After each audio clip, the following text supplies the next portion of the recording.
Hello everyone. So once again welcome to SSC Telugu YouTube channel. So ఈ వీడియోలో మనం FRB economics సిరీస్లో class 3లో అయితే ఉన్నాం. సో ఈ సెషన్లో మనం వచ్చేసరికి బడ్జెట్ అండ్ టాక్సేషన్ అనేది చూడబోతున్నాం. So let us start. So ఏదైతే ఈ మైండ్ మ్యాప్ అనేది ఉందో ఇది మీకు పర్మార్ ఎస్ఎస్సి టెలిగ్రామ్ ఛానల్ నుంచి మీరు ఏంటంటే అక్కడ నుంచి డౌన్లోడ్ అనేది చేసుకోవచ్చు. డౌన్లోడ్ చేసిన తర్వాత దీన్ని మీరు రెఫరెన్స్గా తీసుకొని ఏదైతే ఈ సెషన్ అనేది ఉందో దాన్ని చూడొచ్చు. ఓకేనా? So let us start. So first of all ఏదైతే మన బడ్జెట్ అనేది ఉందో ఈ బడ్జెట్ అనే వర్డ్ అసలు మన కాన్స్టిట్యూషన్లో ఉందా లేదా అని చెప్పేసి మనం డౌట్ రావచ్చు. లేదా ఒకవేళ ఉంటే ఏ ఆర్టికల్లో ఈ బడ్జెట్ అనే వర్డ్ అనేది ఉంది అని చెప్పేసి మనం ఒకసారి చూస్తే ఏదైతే ఈ బడ్జెట్ ఉందో ఒక్క సెకండ్ టైం ఇవ్వండి నాకు.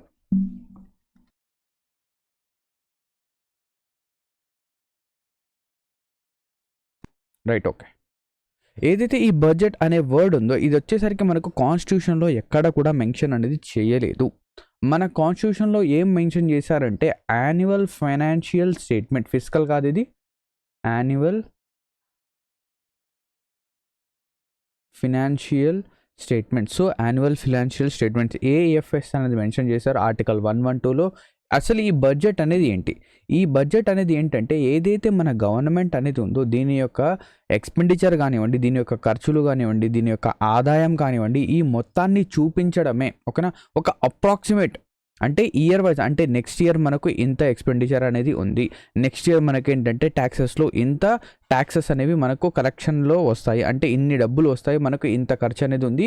సో దీన్ని చూపించడమే మనం ఏమంటామంటే బడ్జెట్ అంటాం. సో ఇది ఎవరు ప్రిపేర్ చేస్తారంటే it is prepared by department of economic affairs. ఇది వచ్చేసరికి మినిస్ట్రీ ఆఫ్ ఫైనాన్స్ కింద ఈ డిపార్ట్మెంట్ ఆఫ్ ఎకనామిక్ అఫైర్స్ అనేది వస్తుంది. సో ఇది ఎవరు ప్రజెంట్ చేస్తారంటే ఎవరైతే అప్పుడు బడ్జెట్ అప్పుడు ఫైనాన్స్ మినిస్టర్ అంటారో సో ఆయన ఏంటంటే లేదా ఆవిడ ఏంటంటే ప్రొడ్యూస్ అనేది చేయడం అనేది జరుగుతుంది ఈ బడ్జెట్.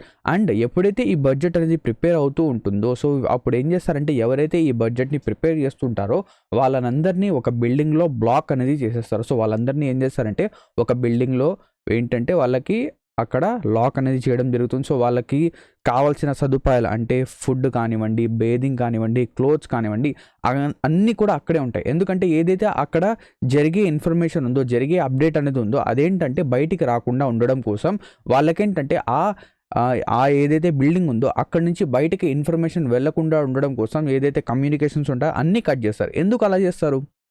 ఎందుకంటే ఎప్పుడైతే ఇక్కడ ఏదైతే ఇన్ఫర్మేషన్ అనేది ఉందో ఆ ఇన్ఫర్మేషన్ కనుక బయటకు లీక్ అయితే లెటస్ సపోజ్ ఏమని చెప్పారు, ఏదైతే ట్యాక్సెస్ అనేవి ఉన్నాయో, ఓకేనా, లెటస్ సపోజ్ ఏదైతే ట్యాక్సెస్ ఉన్నాయో లేదా ఒక మనం రీసెంట్గా చూసాం ఒక ఏంటంటే నితిన్ గడ్కరీ గారు ఏం చెప్పారంటే ఏదైతే మన బైక్స్ అనేవి ఉన్నాయో, కార్స్ అనేవి ఉన్నాయో వీటిలో యూజ్ అయ్యే పెట్రోల్లో మనం ఏం చేస్తున్నామంటే E20 బ్లెండింగ్ అనేది స్టార్ట్ చేస్తున్నాం. ఎథనాల్ అనేది 20% బ్లెండింగ్ అనేది స్టార్ట్ చేస్తున్నాం. సో ఈవెన్ దో ఈ E20 బ్లెండింగ్ అనేది మన ఏవైతే కార్స్ ఉన్నాయో వాటికి ఏంటంటే వాటిని డ్యామేజ్ చేసినప్పటికీ మనం ఏం చేసామంటే ఎన్విరాన్మెంటల్ రీజన్స్ చెప్పి అండ్ దాంతోపాటు నితిన్ గడ్కరీ గారు ఏం చెప్పారంటే ఏదైతే ఫ్యూయల్ ప్రైసెస్ అనేవి ఉన్నాయో ఆ ప్రైసెస్ అనేవి చాలా వరకు రెడ్యూస్ అవుతాయి, అది ఇది అని చెప్పేసి ఏం చెప్పారు అది చేశారు. సో ఎప్పుడైతే ఈ ఇన్ఫర్మేషన్ అనేది బడ్జెట్లోంచి బయటకు కనుక వచ్చిందనుకోండి ఏం చేస్తారు జనాలు, అప్పటికప్పుడు ఏదైతే ఎథనాల్ ఫార్మ్స్ ఉంటాయో లేదా ఎథనాల్కి సంబంధించిన కంపెనీస్ ఉంటాయో వాటి యొక్క షేర్స్ కొనడం అలా చేస్తారు. సో ఎప్పుడైతే బడ్జెట్ అనేది బయటకు వస్తుందో ఈ ఏదైతే ఎథనాల్ బేస్డ్ కంపెనీస్ యొక్క షేర్స్ అనేవి ఉంటాయో అవి ఏమవుతాయి, ఆబ్వియస్లీ బడ్జెట్ వచ్చిన వెంటనే ఈ ఇన్ఫర్మేషన్ బయటకు వచ్చిన వెంటనే ఆ షేర్స్ అనేవి చాలా స్కై రాకెట్ అవుతాయి, చాలా పైకి ఏంటంటే రైజ్ అనేవి అవుతాయి. అంటే మన ఏదైతే ఇన్వెస్ట్మెంట్ అనేది ఉంటుందో చాలా వరకు అది 10 folds నుంచి 100 folds వరకు ఇంక్రీజ్ అనేది అవ్వచ్చు. సో ఇలాగా ఇటువంటి ఇన్ఫర్మేషన్ లీక్ కాకుండా ఉండడం కోసం అది చేయడం అయితే జరుగుతుంది. సో ఫస్ట్ బడ్జెట్ అనేది ఎవరు ప్రజెంట్ చేశారంటే ఆర్కే షణ్ముగం గారు ఇక్కడ ఏంటంటే ఇది ప్రొడ్యూస్ అనేది చేయడం జరిగింది. దాని తర్వాత సెకండ్ బడ్జెట్స్ వచ్చేసరికి జాన్ మథై గారు ఏంటంటే ప్రొడ్యూస్ చేశారు. And most number of budgets అంటే అన్నిటికంటే ఎక్కువ సార్లు బడ్జెట్ అనేది ఎవరు ప్రొడ్యూస్ చేశారంటే మొరార్జీ దేశాయ్ గారు. ఇప్పటి వరకు 10 సార్లు ఏంటంటే ఈయన మోస్ట్ నెంబర్ ఆఫ్ బడ్జెట్స్ అంటే బడ్జెట్ అనేది ప్రొడ్యూస్ చేశారు. దాని తర్వాత చిదంబరం గారు 9 times, దాని తర్వాత ప్రణబ్ ముఖర్జీ గారు 8 times ఇప్పటి వరకు బడ్జెట్ని ప్రొడ్యూస్ అయితే చేశారు. సో ఇక్కడ మనం చెప్పాం కదా మన ఏదైతే రెవెన్యూ ఉందో, ఎక్స్పెన్సెస్ అంటే మన ఆదాయం ఉందో, మన ఖర్చు అనేది ఉందో, ఒకవేళ మన ఆదాయం అనేది ఎక్కువగా ఉండి ఖర్చు అనేది తక్కువగా ఉంటే దాన్ని మనం ఏమంటాం, సర్ప్లస్ బడ్జెట్ అంటాం. ఆదాయం ఎక్కువగా ఉండాలి అంటే ఇన్కమ్ ఎక్కువ ఉండాలి, ఎక్స్పెండిచర్ తక్కువ ఉండాలి, దాన్ని మనం సర్ప్లస్ బడ్జెట్ అంటాం. అంటే ఇప్పుడు మన మనం అజ్యూమ్ చేసుకోవచ్చు ఏదైతే మన ఫాదర్ ఉన్నారో లేదా మన మదర్ ఉన్నారో వాళ్ళు ఏవైతే శాలరీస్ అనేవి ఎర్న్ చేస్తారో, సో ఎప్పుడు కూడా మన ఇంట్లో ఏంటంటే ఒక సర్ప్లస్ బడ్జెటే ఉంటుంది. అవునా, సర్ప్లస్ బడ్జెటే మ్యాక్సిమం ఏంటంటే ఎప్పుడు ఉంటుంది. ఎప్పుడైనా ఎమర్జెన్సీ కేసెస్లో మనకేంటంటే డెఫిసిట్ బడ్జెట్ ఉంటుంది. ఎందుకు డెఫిసిట్ బడ్జెట్ అంటున్నాను, ఎక్స్పెండిచర్ అనేది ఎక్కువగా ఉండి మన ఇన్కమ్ అనేది తక్కువ. ఎమర్జెన్సీ సినారియోస్ అంటే ఏంటి, మన ఇంట్లో ఎవరికైనా యాక్సిడెంట్ అవ్వడం కానీ, లేదా ఎవరికైనా హెల్త్ బాగా లేకపోవడం కానివ్వండి, లేదా ఎవరికైనా హార్ట్ అటాక్ అటువంటి ఇష్యూస్ కనుక వచ్చినప్పుడు ఏమవుతుందంటే మెడికల్ బిల్స్ అనేవి చాలా ఎక్కువగా వెళ్తాయి. సో అప్పుడు ఎక్స్పెండిచర్ ఎక్కువగా ఉంటుంది, ఇన్కమ్ అనేది తక్కువ ఉంటుంది. ఎప్పుడైతే ఎక్స్పెండిచర్ అనేది ఎక్కువగా ఉంటుందో, ఇన్కమ్ తక్కువగా ఉంటుందో, మనం ఏం చేస్తాం, మనం ఆబ్వియస్గా మన దగ్గర అమౌంట్ అనేది లేదు కాబట్టి బయట నుంచి లోన్ అనేది తీసుకొని వస్తాం. వడ్డీకి ఏంటంటే డబ్బులు అనేది తీసుకొని వస్తాం. ఇది నేను ఎందుకు చెప్తున్నానంటే మీకు అర్థమవుతుంది తర్వాత. సో ఒకవేళ ఇన్కమ్ అనేది ఎక్స్పెండిచర్ కంటే ఎక్కువ ఉంటే నో ప్రాబ్లం, సర్ప్లస్ బడ్జెట్ ఉంటే మన దగ్గర ఇంకా డబ్బులు ఉన్నాయి, మనం ఏం చేస్తాము, మన దగ్గర సర్ప్లస్ డబ్బులు ఉంటే మనం ఏం చేస్తాం, మన ఇంట్లో ఆ డబ్బుల్ని సేవింగ్స్లో వేస్తాం, లేదా స్టాక్స్లో వేస్తాం, లేదా మ్యూచువల్ ఫండ్స్లో వేస్తాం, లేదా మనం ఏం చేస్తాం, ఆ అమౌంట్ని వడ్డీకి ఏంటంటే ఇవ్వడం, ఇంట్రెస్ట్కి ఏంటంటే ఇవ్వడం జరుగుతుంది. ఒకవేళ ఎక్స్పెండిచర్ కానివ్వండి, రిసిప్ట్ కానివ్వండి, ఇవి రెండూ కూడా అంటే మన ఇన్కమ్ ఎక్స్పెండిచర్ రెండూ కూడా ఈక్వల్గా ఉంటే మనం ఏం చెప్తాం, దాన్ని బ్యాలెన్స్డ్ బడ్జెట్ అంటాం. మన ఇండియాలో ఎప్పుడూ కూడా నడిచేది ఏంటంటే డెఫిసిట్ బడ్జెటే నడుస్తుంది, సర్ప్లస్ ఉండదు, బ్యాలెన్స్ ఉండదు. సో మనం ఏం చేస్తామంటే బ్యాలెన్స్డ్ బడ్జెట్ ఉంది అని చెప్పేసి చూపిస్తాం, బట్ మనకి ఎప్పుడూ ఉండేది డెఫిసిట్ బడ్జెటే. ఓకేనా, సో ఇది బడ్జెట్ గురించి. నెక్స్ట్ ఇప్పుడు మనం చూద్దాం అసెట్స్ అంటే ఏంటి, లయబిలిటీస్ అంటే ఏంటి. అసెట్స్ అంటే ఆస్తులు, లయబిలిటీస్ అంటే అప్పులు. సింపుల్, చాలా చాలా సింపుల్. సో అసెట్స్ అంటే మనకు ఏదైనా ఒక మంచిది కల్పిస్తే, అంటే మన ప్రాపర్టీని ఇంక్రీజ్ చేసే, మన వాల్యూని పెంచితే దాన్ని మనం అసెట్ అంటాం. లయబిలిటీ అంటే మన వాల్యూని తగ్గిస్తే, మనకేంటంటే ఒక భారంగా ఉంటే దాన్ని మనం లయబిలిటీ అంటాం. సో ఇక్కడ అసెట్స్లో ఏమేమి వస్తాయి, property own by a person, something of economic value. అసెట్స్లో ఏమేమి వస్తాయి, గోల్డ్ కానివ్వండి, సిల్వర్ కానివ్వండి, ప్రాపర్టీ కానివ్వండి, అండ్ ఇంకా ఏవైతే ల్యాండ్స్ ఉన్నాయో, ఓకేనా, ల్యాండ్స్ మనం తీసుకోవచ్చు. ఇంకా మనం మ్యూచువల్ ఫండ్స్లో డబ్బులు అనేది వేయచ్చు, అక్కడ స్టాక్స్లో డబ్బులు అనేది వేయచ్చు, అవన్నీ కూడా అసెట్స్ కిందకి వస్తాయి. లయబిలిటీస్ అంటే ఏంటి, ఏదైతే మనం అప్పులు చేస్తామో, మనం చెప్పాం కదా ఇంతకుముందు, ఎప్పుడైతే మన డెఫిసిట్ బడ్జెట్ అనేది ఉంటుందో మనం లోన్కి వెళ్తాం, లోన్ అనేది తీసుకుంటాం. ఆ లోన్కి మనం ఏం చేస్తాం, ఆ లోన్ అనేది తీసుకున్న తర్వాత ఆ లోన్కి ఇంట్రెస్ట్ అనేది మనం కడుతూ ఉంటాం. మళ్ళీ ఆ లోన్ అనేది ఒక liability, something that someone is responsible for, it is a debt or obligation. So example కనుక చూస్తే repayment of loan. So loan ఏదైతే ఉందో దాన్ని మనం మళ్ళీ పే చేస్తూ ఉంటాం, అంటే ఇంట్రెస్ట్ అనేది పే చేస్తూ ఉంటాం, లేదా ఆ లోన్ అనేది కట్టడం. సో ఇది లయబిలిటీ అంటాం. క్లియర్. నెక్స్ట్, సో ఇప్పుడు ఏదైతే మన బడ్జెట్ అనేది ఉందో ఇందులో రెండు ఆస్పెక్ట్స్ అనేవి ఉంటాయి. ఒకటి వచ్చేసరికి రెవెన్యూ, ఇంకోటి వచ్చేసరికి క్యాపిటల్. సింపుల్గా గుర్తుపెట్టుకోండి, మన బడ్జెట్లో మనం ఏం చేస్తామంటే మన చొక్కాకి ఒక షర్ట్ అనుకోండి, లేదా ఒక ప్యాంట్ అనుకోండి, ఓకేనా, మన ప్యాంట్. సో మన ప్యాంట్లో ఏమున్నాయంటే రెండు పాకెట్స్ ఉన్నాయి, రైట్ సైడ్ పాకెట్ ఉంది, లెఫ్ట్ సైడ్ పాకెట్ ఉంది, అవునా. సో మన ప్యాంట్కి వచ్చేసరికి 2 పాకెట్స్ ఉన్నాయి, right side pocket, left side pocket. So left side పాకెట్లో నేను ఏం చేస్తానంటే ఏవైతే ఫ్రీక్వెంట్ ట్రాన్సాక్షన్స్ ఉంటాయో వాటిని నేను లెఫ్ట్ సైడ్ పాకెట్లో ఉంచుతాను. రైట్ సైడ్ పాకెట్లో వచ్చేసరికి నేను ఏవైతే చాలా చాలా తక్కువ ఫ్రీక్వెంట్ ట్రాన్సాక్షన్స్ ఉంటాయో అవి నేను రైట్ సైడ్. సార్ ఫ్రీక్వెంట్ అంటే ఏంటి, ఇప్పుడు మనం డే టు డే సినారియో తీసుకుందాం. సో మనకు ఏం చేసింది మమ్మీ ఏంటంటే ఒక 3,000 5,000 రూపీస్ ఏంటంటే ఇవ్వడం జరిగింది. మీరేం చేస్తారు, ఆ 3,000 5,000 మొత్తం కూడా మీ జేబులో పెట్టుకొని తిరుగుతారా, కాదు. ఆ 3,000 5,000లో మీరు ఏం చేస్తారంటే 500 రూపీస్ ఏంటంటే మీ జేబులో పెట్టుకొని మిగతా 2,500 ఏం చేస్తారంటే లోపల బీరువాలోనో, లేదా మీ బ్యాగ్లోనో, లేదా మీ కబోర్డ్లోనో దాచిపెట్టి వెళ్తారు. సో ఏదైతే ఫ్రీక్వెంట్ ట్రాన్సాక్షన్స్ కోసం మనం అమౌంట్ అనేది పెట్టుకున్నామో, అంటే మన డే టు డే ఖర్చుల కోసం, అంటే ఇప్పుడు మీరు ఇక్కడ నుంచి కాలేజ్కి వెళ్ళాలంటే ఏం చేయాలి, బస్సో, ఆటోనో, లేదా రిక్షానో ఏదో ఒకటి ఎక్కాలి. సో దానికి డబ్బులు అనేది పే చేయాలి. దీని తర్వాత ఇంట్లో ఏంటంటే ఒకరోజు బ్రేక్ఫాస్ట్ అనేది చేయలేదు, సో బ్రేక్ఫాస్ట్కి ఏంటంటే మీరు బయట డబ్బులు ఇచ్చి ఒక మసాలా దోసనో, ఒక ఇడ్లీనో, ఒక వడనో ఏదో ఒకటి తినాలి. సో ఇవి ఫ్రీక్వెంట్ ట్రాన్సాక్షన్స్. నెక్స్ట్ దోశ తిన్న తర్వాత ఏం చేయాలి, ఒక టీ అనేది తాగాలి, అవునా. సో ఒక టీ తాగుతారు. దీని తర్వాత ఇంకా అబ్బాయిలు అయితే టీతో పాటు ఇంకోటి కూడా తీసుకుంటారు, అది అబ్బాయిలకు బాగా తెలుసు, ఓకేనా. సో అది కూడా తీసుకుంటారు. తీసుకున్న తర్వాత మళ్ళీ మధ్యాహ్నం అవుతుంది, మధ్యాహ్నం అక్కడ లంచ్, ఒకవేళ మీరు లంచ్ తీసుకెళ్తే లంచ్ తింటారు. దీని తర్వాత సాయంత్రం రిటర్న్ వచ్చేటప్పుడు మళ్ళీ ఏం చేస్తారు, ఫ్రెండ్స్తో మాట్లాడుకుంటూ అక్కడికి వెళ్ళి ఒక పానీపూరి షాప్ దగ్గరికి వెళ్ళి పానీపూరి తినడము, అవునా. సో అక్కడికి వెళ్ళి పానీపూరి తింటారు. పానీపూరి తిన్న తర్వాత మీరు ఫ్రెండ్స్తో నడుచుకుంటూ ఇంటికి వస్తారు, లేదా బస్సో, రిక్షానో, క్యాబో ఏదో తీసుకొని ఇంటికి వస్తారు. సో ఇవన్నీ కూడా ఫ్రీక్వెంట్ ట్రాన్సాక్షన్స్ అన్నీ కూడా మనం ఏం చేసామంటే లెఫ్ట్ సైడ్ పాకెట్లో ఉంచాము. సో ఇదంతా మీరు ఏం చేస్తారు, ఏదైతే మీ లెఫ్ట్ సైడ్లో 500 రూపీస్ ఉన్నాయో ఆ 500 రూపీస్ని యూజ్ చేస్తూ ఈ ఖర్చులన్నీ చేశారు. ఏం చేశారు, ఈ 500 రూపీస్ని యూజ్ చేస్తూ ఖర్చులన్నీ చేశారు. ఈ 2,500 ఏం చేశారంటే మీరు ఎత్తి పెట్టుకున్నారు.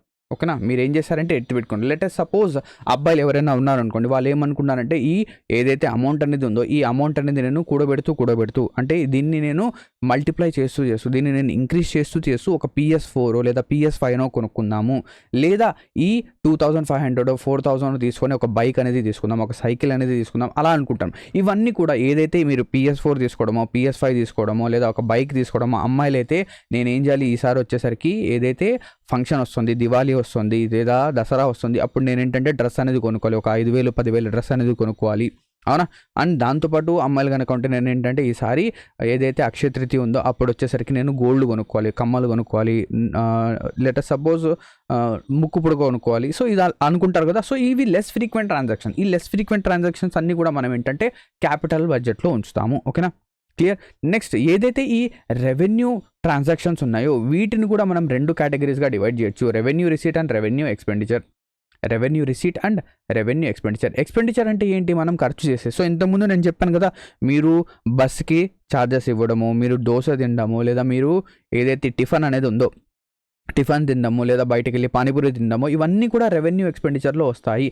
అంటే ఇక్కడ నుంచి డబ్బులు వెళ్తుంది. సో పైసా అంటే డబ్బులు, జా రహా హై అంటే వెళ్తుంది, డబ్బులు ఏంటంటే వెళ్తుంది. నెక్స్ట్ రెవెన్యూ రిసీట్ అంటే ఏంటి, మీకు డబ్బులు అనేవి వస్తున్నాయి, పైసా ఆ రహా హై, డబ్బులు అనేవి వస్తున్నాయి. పైసా ఆ రహా హై అంటే డబ్బులు వస్తున్నాయి. సో డబ్బులు ఎలా వస్తాయి, ఫ్రీక్వెంట్ ట్రాన్సాక్షన్స్లో ఎలా వస్తాయి. లెటర్ సపోజ్ మీరు ఏంటంటే పానీపూరి బండి దగ్గరికి వెళ్ళారు. సో పానీపూరి బండి దగ్గరికి వెళ్ళినప్పుడు మీ ఫ్రెండ్ దగ్గర డబ్బులు అనేవి లేవు. మీరు ఏం చేశారు, సరేలేరా ఈసారికి నీ 20 రూపీస్ పానీపూరి లేదా నీ 40 రూపీస్ పానీపూరికి డబ్బులు అనేది నేను పే చేస్తాను, నువ్వు నాకు రేపు ఇచ్చాయి లేదా ఎల్లుండి ఇచ్చాయి అని చెప్తాను. ఆయన ఏం చేశాడు, ఆ 20 రూపీసో 40 రూపీసో ఏదైతే ఉందో అది మీకు రిటర్న్ చేశాడు. ఇది ఏమైంది, డబ్బులు అనేవి మీ దగ్గరకు వచ్చాయి. అంటే ఇక్కడ మీకు ఇన్కమ్ అనేది వచ్చింది. సో ఇది ఒక ఫ్రీక్వెంట్ ట్రాన్సాక్షన్ కాబట్టి దీన్ని మనం రెవెన్యూ రిసీట్లో పెడతాము. జాగ్రత్తగా చూడండి, రెవెన్యూ రిసీట్లో డబ్బులు వస్తున్నాయి, రెవెన్యూ ఎక్స్పెండిచర్లో డబ్బులు అనేవి వెళ్తున్నాయి. అర్థమైందా. సో ఈ రెవెన్యూ రిసీట్లో neither decrease in asset neither increase in liability. అంటే ఇక్కడ ఏంటంటే ఏదైతే రెవెన్యూ ఉంది కదా, సో రెవెన్యూ రిసీట్ కానివ్వండి, రెవెన్యూ ఎక్స్పెండిచర్ కానివ్వండి, అక్కడ మనం అసెట్ లయబిలిటీ గురించి ఏం మాట్లాడము.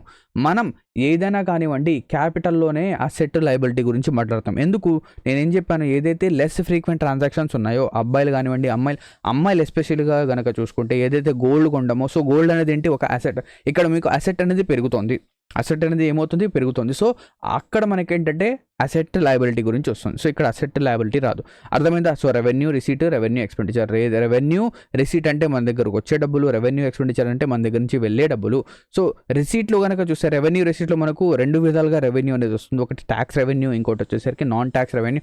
ట్యాక్స్ రెవెన్యూ అంటే ట్యాక్స్ పరంగా మనకి ఏదైతే రెవెన్యూ వస్తుందో, వెల్త్ ట్యాక్స్ కానివ్వండి, ఇన్కమ్ ట్యాక్స్ కానివ్వండి, డైరెక్ట్ ట్యాక్స్ కానివ్వండి, GST కానివ్వండి, ఇవన్నీ కూడా tax revenue. Non tax revenue అంటే మనకి ఏదైతే మనం అబ్బాయిలు ఏంటంటే అబ్బాయిలు కానివ్వండి అమ్మాయిలు కానివ్వండి హెల్మెట్ పెట్టుకోకుండా బయట బైక్ కనుక నడిపితే వాళ్ళకి ఏంటంటే 135 రూపీసో 185 రూపీసో వాళ్ళకి ఏంటంటే చాలాన్ అనేది పడుతుంది. సో ఈ చాలాన్ కావచ్చు, ఇలాగా non tax revenues. Next revenue ఎక్స్పెండిచర్లో కనుక చూస్తే ఇవి కూడా మనం 2 విధాలుగా ఉంటాయి. So plan revenue expenditure, non plan revenue expenditure. అంటే ఏదైతే మనం కొన్ని ఖర్చులు చేస్తాం కదా ఆ ఖర్చులు అండ్ కొన్ని సడన్గా వచ్చే ఖర్చులు, ఓకేనా, non plan revenue expenditure. Next క్యాపిటల్కి వద్దాం. సో క్యాపిటల్లో కనుక వస్తే ఇవి చాలా లెస్ ఫ్రీక్వెంట్గా మనం చేస్తాం, ఓకేనా, క్యాపిటల్. సో క్యాపిటల్లో కూడా మనకు క్యాపిటల్ రిసీట్ ఉంటుంది అండ్ ఇక్కడ క్యాపిటల్ ఎక్స్పెండిచర్లో మనకేంటంటే ఇక్కడ కూడా క్యాపిటల్ రిసీట్, క్యాపిటల్ ఎక్స్పెండిచర్ 2 ఉంటాయి. సో ఎలాగైతే రెవెన్యూ రిసీట్, రెవెన్యూ ఎక్స్పెండిచర్ ఉందో ఇక్కడ కూడా క్యాపిటల్ రిసీట్, క్యాపిటల్ ఎక్స్పెండిచర్ ఉంటాయి, అవునా. సో ఇక్కడ క్యాపిటల్ రిసీట్లో మనకేంటంటే కభీ కభీ వాలా పైసా జో ఆ రహా హై, అంటే ఇక్కడ కూడా అమౌంట్ అనేది మనకు వస్తుంది, ఓకేనా. క్యాపిటల్ రిసీట్లో కూడా మనకేంటంటే అమౌంట్ అనేది వస్తుంది. బట్ దీనివల్ల ఏమవుతుందంటే మన యొక్క అసెట్ అనేది తగ్గుతుంది, లయబిలిటీ అనేది పెరుగుతుంది. ఏ విధంగా లయబిలిటీ అనేది పెరుగుతుంది, అసెట్ అనేది తగ్గుతుంటే అంటే ఇప్పుడు చూడండి, క్యాపిటల్ రిసీట్లో మన దగ్గర ఏమొస్తుంది, డబ్బులు అనేది వస్తున్నాయి. సో రెసీట్లో డబ్బులు అనేవి వస్తున్నాయి, ఇక్కడ కూడా ఎక్స్పెండిచర్లో డబ్బులు వెళ్తున్నాయి. సో క్యాపిటల్ రిసీట్లో డబ్బులు ఏ విధంగా వస్తాయి, లెటస్ సపోజ్ మనం ఏం చేసామంటే క్యాపిటల్ రిసీట్లో ఒక లోన్ అనేది తీసుకున్నాం. ఒక లోన్ అనేది తీసుకున్నాం. సో లోన్ అనేది మనం వేరే కంట్రీ నుంచి కానివ్వండి, వేరే ఇన్స్టిట్యూషన్ నుంచి కానివ్వండి, మనం చెప్తాం కదా IMF నుంచి మనం లోన్ అనేది తీసుకున్నాం. సో అలా మనం లోన్ అనేది తీసుకున్నాం. లోన్ తీసుకున్నప్పుడు మన దగ్గర డబ్బులు వస్తున్నాయి.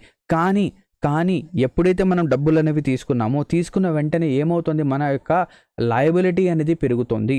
మన యొక్క లయబిలిటీ అనేది పెరుగుతుంది. అంటే మనం ఎప్పుడైతే లోన్ అనేది తీసుకున్నామో వాళ్ళకి మళ్ళీ మనం ఏం చేయాలి, దాన్ని మనం రిటర్న్ చేయాలి. అదే మనం ఈ లోన్ అనేది మళ్ళీ రీపే చేస్తున్నాం, రీపే చేస్తున్నాం, అది క్యాపిటల్ ఎక్స్పెండిచర్లో వస్తుంది. సో అది కూడా ఎక్స్ప్లెయిన్ చేస్తాను. సో లోన్ అనేది తీసుకున్నాం, so loan taken. So loan అనేది తీసుకుంటే క్యాపిటల్ రిసీట్లో వస్తుంది, డబ్బులు వస్తున్నాయి కానీ లయబిలిటీ అనేది పెరుగుతుంది. సో ఇక్కడ క్యాపిటల్లో వచ్చేసరికి క్యాపిటల్ రిసీట్లో లయబిలిటీ పెరిగితే కానీ లేదా అసెట్ కనుక తగ్గితే, మన యొక్క అసెట్స్ అనేవి తగ్గితే దాన్ని మనం క్యాపిటల్ రిసీట్ అంటాం. సో ఇప్పుడు గవర్నమెంట్కి డబ్బులు ఇంకో విధంగా ఏ విధంగా రావచ్చు, లోన్ ఒకటే కాకుండా ఇంకా ఏం చేయొచ్చు, ఏదైతే గవర్నమెంట్ యొక్క షేర్స్ అనేవి ఉంటాయో, సో లెటర్ సపోజ్ రైల్వే తీసుకుందాం, లేదా వేరే గవర్నమెంట్ కంపెనీస్ అనేవి ఉన్నాయి. సో ఆ గవర్నమెంట్ కంపెనీస్లో ఏదైతే గవర్నమెంట్ యొక్క షేర్ అనేది ఉందో ఆ షేర్స్ని అమ్మేయడం, దాన్నే మనం డిస్ఇన్వెస్ట్మెంట్ అంటాం. సో ఇప్పుడు ఏమవుతుంది, ఇక్కడ లయబిలిటీ పెరగడం లేదు, కానీ ఏదైతే గవర్నమెంట్ యొక్క అసెట్ అనేది ఉందో అది ఏమవుతుంది, ఎప్పుడైతే మనం మన యొక్క స్టాక్స్, గవర్నమెంట్ యొక్క స్టాక్స్ అనేవి ఉన్నాయో అవి అమ్మేసినప్పుడు మన దగ్గర డబ్బులు వస్తున్నాయా? ఎస్. రిసీట్ అంటే డబ్బులు అనేవి రావడం, ఎక్స్పెండిచర్ అంటే డబ్బులు పోవడం. ఇక్కడ డబ్బులు వస్తున్నాయి కానీ దానివల్ల మన అసెట్ అనేది తగ్గుతుంది, తగ్గుతుంది. లోన్ వల్ల ఏమవుతుంది, మన లయబిలిటీ పెరుగుతుంది. ఇది సో క్యాపిటల్ రిసీట్లో. అండ్ ఇదే అసెట్స్ లయబిలిటీస్ రివర్స్లో ఉంటే, అంటే అసెట్ పెరిగి లయబిలిటీ తగ్గితే దాన్ని మనం క్యాపిటల్ ఎక్స్పెండిచర్ అంటాం. క్యాపిటల్ ఎక్స్పెండిచర్ అంటే ఏంటి, ఇక్కడ మన దగ్గర నుంచి డబ్బులు వెళ్తున్నాయి, డబ్బులు అనేవి ఏం చేస్తున్నాయి, వెళ్తున్నాయి. సో ఏదైతే మనం లోన్ తీసుకున్నామో ఆ లోన్ని కనుక మనం రీపే చేస్తే, రీపే చేస్తాం. సో ఎప్పుడైతే మన లోన్ అనేది రీపే చేస్తాం, ఇక్కడ నుంచి మన దగ్గర నుంచి డబ్బులు అనేవి వెళ్తున్నాయి. సో డబ్బులు వెళ్తున్నాయి కాబట్టి క్యాపిటల్ ఎక్స్పెండిచర్. కానీ దీనివల్ల ఏమవుతుంది, అసెట్ అనేది పెరుగుతుందా? కాదు. ఏదైతే మన లయబిలిటీ అనేది ఉందో, ప్రీవియస్గా లయబిలిటీ అనేది ఉండేది, అది ఏమైంది, ఎప్పుడైతే లోన్ అనేది మనం రీపే చేసామో, చేస్తే ఏమైంది, మన యొక్క లయబిలిటీ అనేది తగ్గింది. అదేవిధంగా మనం వేరే కంట్రీస్కి లోన్ గనక ఇస్తే, లోన్ గివెన్, వేరే కంట్రీస్కి మనం ఏం చేసాం, లోన్ అనేది ఇచ్చాం. సో ఎప్పుడైతే వేరే కంట్రీస్కి లోన్ అనేది మనం ఇచ్చామో మన యొక్క అసెట్ ఏమైంది, పెరిగింది. అంటే ఇప్పుడు ఏమవుతుంది, ఎప్పుడైతే మనము లోన్ అనేది వేరే వాళ్ళకి ఇచ్చామో మన అమౌంట్ అనేది వాళ్ళ దగ్గరే సేఫ్గా ఉంటుంది. అండ్ దాంతోపాటు వాళ్ళు ఏం చేస్తున్నారు, ఆ లోన్కి ఇంట్రెస్ట్ రూపంలో మనకేంటంటే డబ్బులు అనేవి ఇస్తున్నారు. సో ఇక్కడ ఏమైంది, అసెట్ అనేది పెరిగింది. అర్థమైందా? సో ఇక్కడ క్యాపిటల్ ఎక్స్పెండిచర్లో కూడా ప్లాన్ క్యాపిటల్ ఎక్స్పెండిచర్ ఉంటుంది, నాన్ ప్లాన్ క్యాపిటల్ ఎక్స్పెండిచర్ ఉంటుంది. అర్థమైందా? సో ఏదైతే రెవెన్యూ ఉందో, రెవెన్యూలో అసెట్ లయబిలిటీ ఎటువంటి రోల్ ఉండదు, కానీ క్యాపిటల్లో అసెట్ లయబిలిటీ రోల్స్ అనేవి ప్లే చేస్తాయి. ఒకటి గుర్తుపెట్టుకోవాల్సింది, రిసీట్ అంటే డబ్బులు వస్తున్నాయి, ఎక్స్పెండిచర్ అంటే డబ్బులు పోతున్నాయి. కానీ క్యాపిటల్కి వచ్చేసరికి క్యాపిటల్ రిసీట్లో డబ్బులు వస్తున్నాయి అంటే మనం ఏం చేస్తున్నాం, మనం ఏదో అమ్మేస్తున్నాము, మనం అమ్మేసి డబ్బులు అనేవి తీసుకుంటాం. సో దానివల్ల ఏమవుతుంది, మన అసెట్ తగ్గడం కానివ్వండి, లేదా మనం అప్పులు తీసుకుంటే లయబిలిటీస్ పెరుగుతున్నాయి. సో క్యాపిటల్ ఎక్స్పెండిచర్లో మన దగ్గర నుంచి డబ్బులు వెళ్తున్నాయి, ఎక్స్పెండిచర్ అంటే డబ్బులు వెళ్తున్నాయి. సో డబ్బులు అనేవి ఏ విధంగా వెళ్తున్నాయి, మనం ఏదైతే లోన్ అనేది తీసుకున్నామో అది రీపే చేయడం కానివ్వండి, అండ్ దానివల్ల మన లయబిలిటీ అనేది తగ్గుతుంది, అండ్ వేరే వాళ్ళకి వడ్డీకి మనం డబ్బులు అనేవి ఇస్తున్నాం. సో ఇది రెవెన్యూ, క్యాపిటల్ ఎక్స్పెండిచర్ కానివ్వండి, రిసీట్ కానివ్వండి. సో దీనిపైన మనకేంటంటే ఎగ్జామినేషన్లో క్వశ్చన్స్ అనేవి డైరెక్ట్గా అడుగుతాడు. సో ఈ కాన్సెప్ట్ మొత్తం మీకు బాగా అర్థమై ఉంటుంది అనుకుంటున్నాను. ఓకేనా? నెక్స్ట్ ఇప్పుడు చూద్దాం. సో ఏదైతే components of budget, so revenue ఎక్స్పెండిచర్లో ఏమేమి వస్తాయి. సో ఏదైతే రెవెన్యూ, ఇప్పుడు చూడండి, revenue expenditure. So first of all ఏం చెప్పాను, రెవెన్యూ అంటే ఏంటి, డైలీ ఫ్రీక్వెంట్ ట్రాన్సాక్షన్స్. ఎక్స్పెండిచర్ అంటే ఏంటి, డబ్బులు వెళ్తున్నాయి, money going, flowing out, money అనేది బయటికి వెళ్తుంది. సో రెవెన్యూ అంటే ఫ్రీక్వెంట్. సో ఫ్రీక్వెంట్గా మనం ఏం చేస్తాం, శాలరీస్ కానివ్వండి, పెన్షన్స్ కానివ్వండి, గవర్నమెంట్ ఎంప్లాయీస్ రిటైర్ అన్న వాళ్ళకి ఇస్తాం.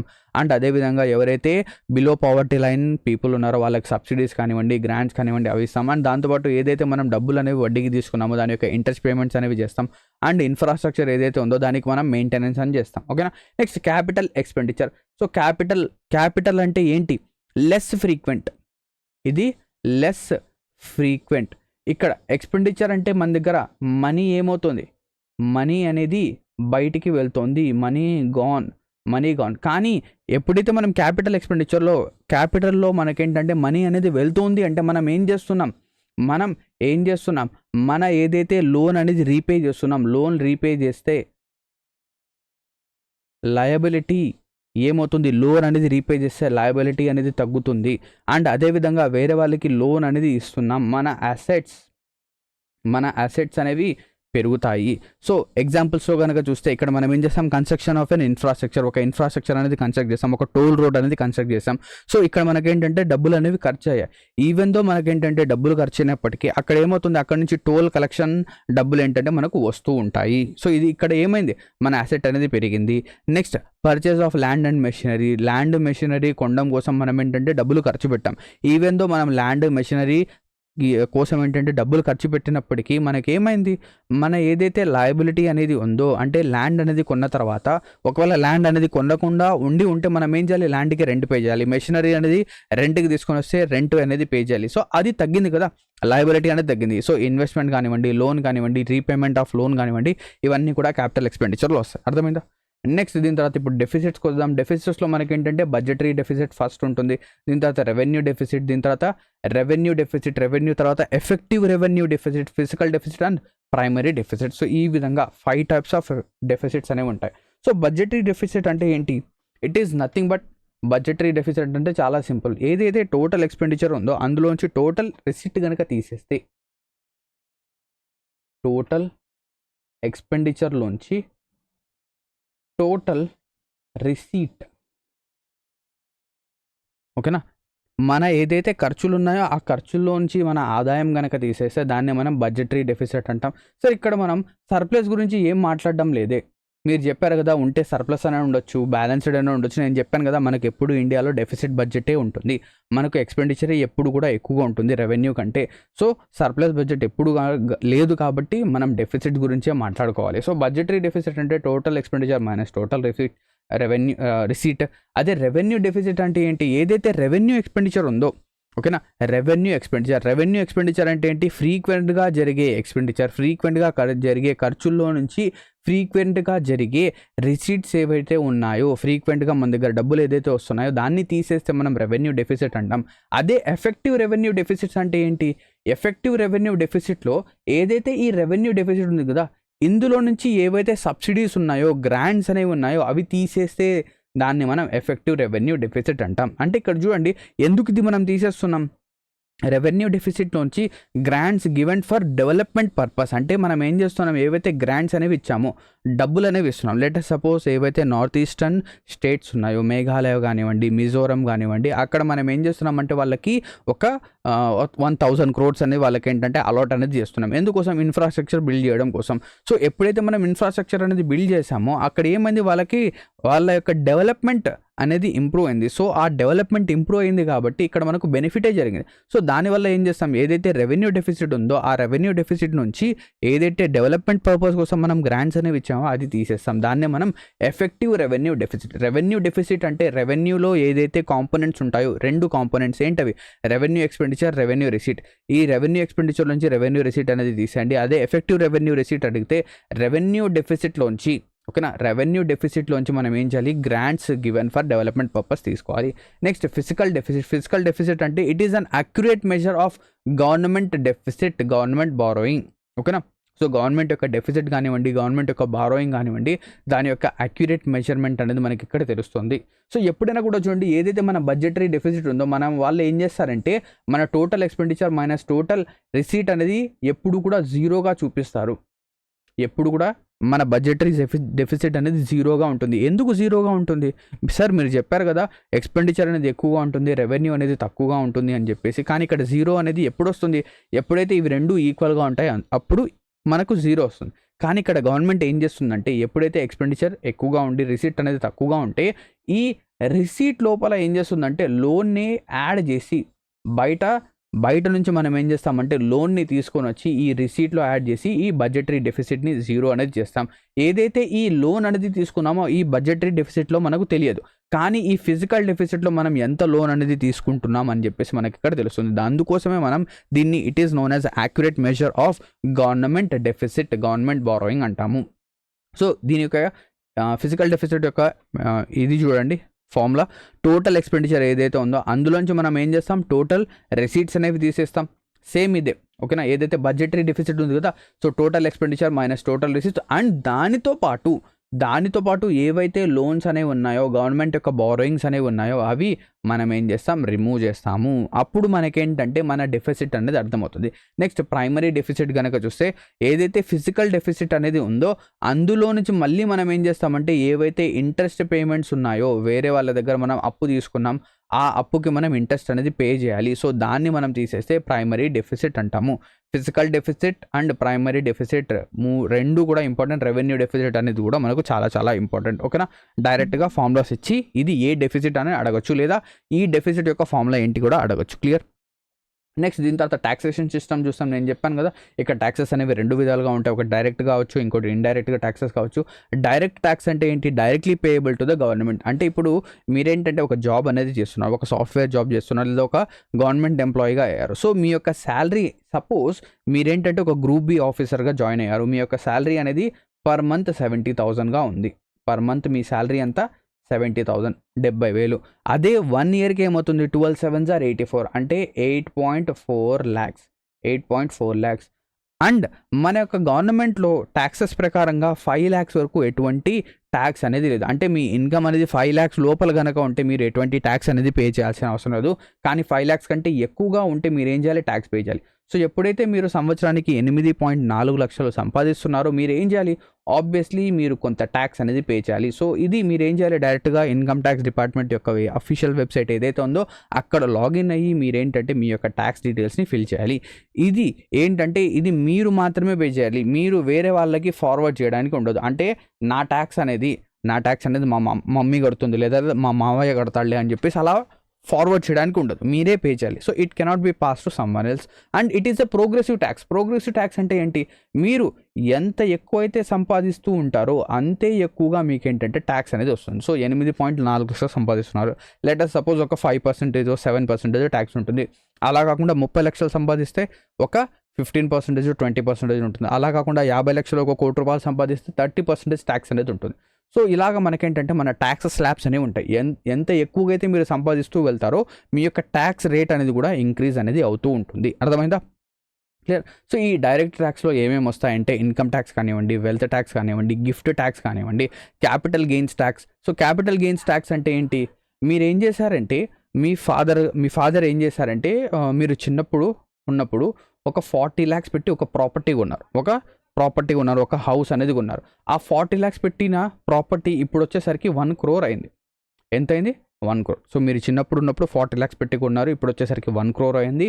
అఫీషియల్ బుక్స్ ప్రకారంగా, అఫీషియల్ అకౌంట్స్ ప్రకారంగా ఇప్పుడు మీకు ఏదైతే అడిషనల్గా 60 లక్షల అమౌంట్ అనేది ఎక్స్ట్రాగా వచ్చిందో, సో 40 lakhs పెట్టి కొన్నారు, అమ్మేటప్పుడు మీకు ఏంటంటే 1 కోటి రూపాయలు వచ్చింది, అంటే మీకు అడిషనల్గా 60 lakhs అమౌంట్ అనేది వచ్చింది. సో దీన్నే మనం క్యాపిటల్ గెయిన్స్ ట్యాక్స్ అంటాం. సో ఈ క్యాపిటల్ గెయిన్స్ ట్యాక్స్ అనేది కూడా మీరు పే చేయాలి. అండ్ ఎవరైతే సాఫ్ట్వేర్ జాబ్స్ చేస్తున్నారో వాళ్ళకి ఏంటంటే కార్పొరేట్ ట్యాక్స్ అనేది ఉంటుంది. నెక్స్ట్ ఇండైరెక్ట్ ట్యాక్సెస్లో కనుక చూస్తే ఇది వచ్చేసరికి ఒక ఇండైరెక్ట్ ఫార్మ్ ఆఫ్ ట్యాక్స్ అన్నమాట. సో ఇదేంటంటే మీరు వేరే వాళ్ళకి పాస్ అనేది చేయొచ్చు. లెట్ అస్ సపోజ్ మీరేంటంటే ఒక సోప్ అనేది కొనడానికి వెళ్ళారు. ఏంటి ఆ సోప్, లక్స్ సోప్ లేదా సంతూర్ సోప్.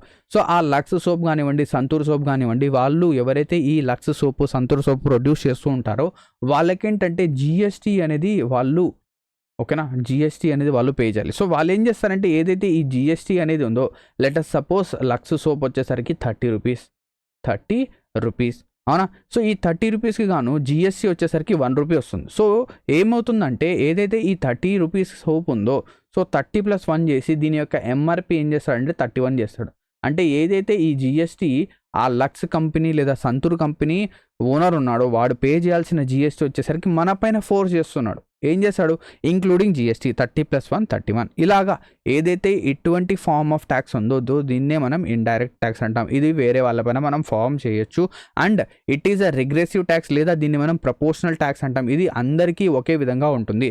నేను వెళ్ళి లక్స్ సాబున్ కొనుక్కున్నా నాకు అంతే రేటు పడుతుంది. అదేవిధంగా అంబానీ వెళ్ళి లక్స్ సోప్ అనేది తీసుకున్నా ఆయనకు కూడా 31, ఆయన కూడా అంతే ట్యాక్స్ పే చేయాలి, నేను కూడా అంతే ట్యాక్స్ పే చేయాలి. సో ఇక్కడ ఎటువంటి ఏంటంటే డిఫరెన్సెస్ అనేవి ఉండవు. ఓకేనా.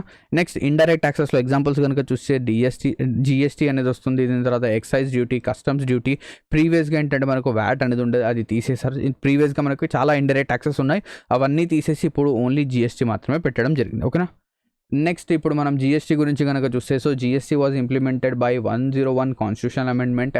ఇది ఏ డేట్ నుంచి అమల్లోకి వచ్చిందంటే 1st of July 2017 నుంచి జిఎస్టీ అనేది వచ్చింది. అండ్ మనం చూసాం ప్రీవియస్గా ఎప్పుడైనా కానివ్వండి ఒక స్టేట్స్కి సంబంధించి ఒక ట్యాక్స్లో ఇంప్లిమెంటేషన్ చేయాలి అంటే మన ఏదైతే స్పెషల్ మెజారిటీ ఉందో పార్లమెంట్లో స్పెషల్ మెజారిటీ కావాలి. అండ్ దాంతోపాటు ఏదైతే స్టేట్స్ అనేవి ఉన్నాయో, లేటెస్ట్ సపోజ్ 28 స్టేట్స్ అనేవి ఉన్నాయి, 28 స్టేట్స్లో 14 స్టేట్స్ అంటే 50% ఆఫ్ ద స్టేట్స్ యొక్క అంగీకారం, ఓకేనా, అంగీకారం రాటిఫికేషన్ అనేది కావాలి.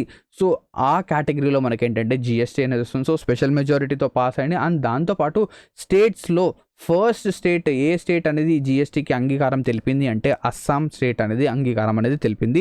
జిఎస్టీ కౌన్సిల్ అనేది it is a constitutional body according to article 279A. And దాంతోపాటు ఈ జిఎస్టీ కౌన్సిల్లో ఎంతమంది మెంబర్స్ ఉంటారంటే 33 members, 2 from central government and 31 from states and UTs. Chairman, ఈ జిఎస్టీ కౌన్సిల్కి చైర్మన్గా ఎవరు ఉంటారో ఫైనాన్స్ మినిస్టర్. అండ్ ఇక్కడ మనకు ఇంకా అడిషనల్ ట్యాక్సెస్ ఉన్నాయి.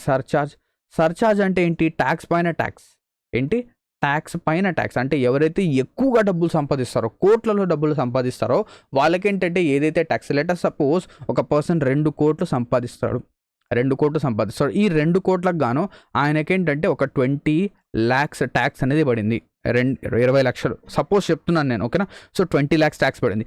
ఏదైతే ఈ 20 lakhs ట్యాక్స్ అనేది ఉందో దీనిపైన కూడా ఒక 5%, అంటే అడిషనల్గా 1 లక్ష అడిషనల్గా ఏదైతే ట్యాక్స్ ఉందో ట్యాక్స్ పైన కూడా ట్యాక్స్, అంటే ఆయన 2 కోట్లకు గాను 20 lakhs ట్యాక్స్ పే చేయాలి. అండ్ దాంతోపాటు ఈ 20 lakhs ట్యాక్స్కి ఒక 5% అంటే 1 lakh ట్యాక్స్ అడిషనల్గా పే చేయాలి. అంటే టోటల్గా ఆయన పే చేయాల్సింది 21 lakhs, అంటే 2 కోట్లలో 21 లక్షలు ఆయన ఏం చేయాలి? ట్యాక్స్గా పే చేయాలి.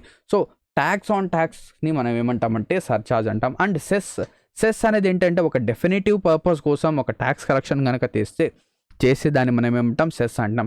సో ఏదైతే పూర్ చిల్డ్రన్ ఉన్నారో వాళ్ళ యొక్క ఎడ్యుకేషన్ పర్పస్ కోసం ఈ ట్యాక్స్ అనేది కలెక్ట్ చేస్తున్నాం. లేదా ఎన్విరాన్మెంట్ చేంజెస్ అనేవి ఉన్నాయి, ఎన్విరాన్మెంట్ చేంజెస్ని మనము ట్యాకిల్ చేయడం కోసం ఈ ట్యాక్స్ అనేది కలెక్ట్ చేస్తున్నాం అంటే దాన్ని మనం సెస్ అంటాం. అండ్ పిగోవియన్ ట్యాక్స్ అంటే ఏదైతే నెగిటివ్ ఎక్స్టర్నలిటీస్ అనేవి ఉంటాయో, నెగిటివ్ ఎక్స్టర్నలిటీస్ అంటే ఏంటి? లెటర్ సపోజ్ మనం ఏం చేసామంటే ఒక ఊరిలో ఒక గ్రామంలో ఒక ఫ్యాక్టరీ అనేది పెట్టాం. సో ఒక ఫ్యాక్టరీ అనేది ఎప్పుడైతే అక్కడ పెట్టామో అక్కడ ఏమైంది? మన ఫ్యాక్టరీ నుంచి ఏదైతే కెమికల్ వేస్ట్ అనేది ఉందో, మెటీరియల్ వేస్ట్ అనేది ఉందో అది అక్కడ ఉన్న చెరువులోకి వెళ్ళి కలుస్తుంది. సో ఎప్పుడైతే అక్కడ చెరువులో ఆ కెమికల్ వేస్ట్ అనేది వెళ్ళి కలుస్తుందో ఆ చెరువు మొత్తం కలుషితం అవుతుంది. సో అండ్ దాంతోపాటు అక్కడ ఉన్న ఎయిర్ అనేది కూడా పొల్యూషన్ అనేది అవుతుంది. సో మనం ఏం చేస్తున్నాం? ఎన్విరాన్మెంట్ని డ్యామేజ్ చేస్తున్నాం. అక్కడ నెగిటివ్ ఎన్వైరన్మెంట్ని మనం ఏంటంటే నెగిటివ్ ఎక్స్టర్నలిటీస్ని ఏంటంటే క్రియేట్ చేస్తున్నాం.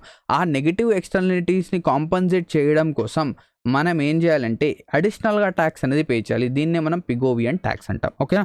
సో ఇది మన different kinds of tax and మన డిఫరెంట్ కైండ్స్ ఆఫ్ బడ్జెట్స్. ఈ సెషన్ అనేది ఇక్కడతో కంప్లీట్ అవుతుంది. ఐ హోప్ దట్ మీకు ఏదైతే ఇక్కడ మనం చెప్పామో అది బాగా అర్థమై ఉంటుంది అనుకుంటున్నాను. ఇక్కడతో ఈ సెషన్ అనేది ఎండ్ అవుతుంది. Thank you very much. Have a lovely day ahead.